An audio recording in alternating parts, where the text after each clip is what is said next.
We can tell each other stories. Today is Tuesday, March 31st, the 5th week of Lent. We can tell each other stories. What kind of stories? The young people like to, and they need to hear stories about how we grew up. Why? It's an answer to the question of who are they and where did they come from? It gives them a sense of their roots. No person is a blank slate. We have somebody else's blood within us.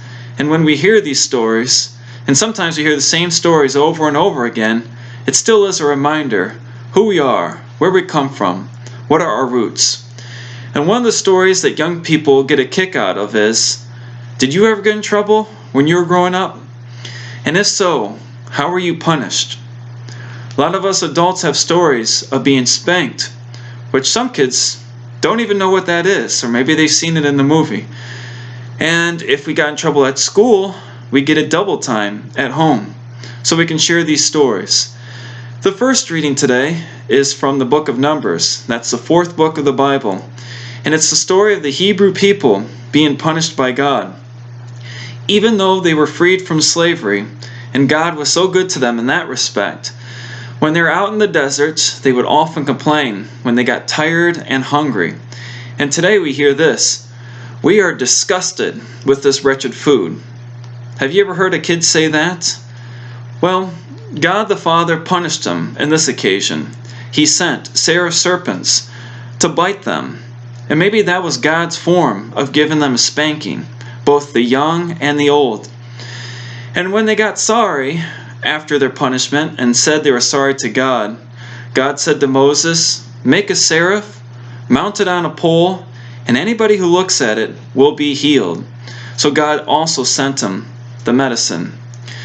Jesus, in today's gospel, and he said this more than one occasion, he said, the Son of Man must be lifted up. Jesus did not come as God's punishment. That theme is throughout the Gospels. When he came, he did not come as God's punishment. He came as God's healing. And in fact, his name means God saves. The image of Jesus lifted up on the cross is in every Catholic church, and it should be in every Catholic home. And it's not just an image of the cross, it's the corpus on the cross, and we Catholics call that the crucifix. And he said this more than once, anybody who looks at the Son of Man lifted up will have eternal life. Whenever our spirit feels like it's been bitten, like it's been spanked, like it's hurting a little bit, for whatever reason, we can look up to the Lord for some healing, either in our Catholic church or in our Catholic homes.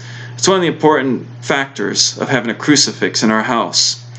And so, share your stories during this time of quarantine, during this time of more time together, either at home or over the phone. Share your stories. It's a way for us to stay connected and to know who we are.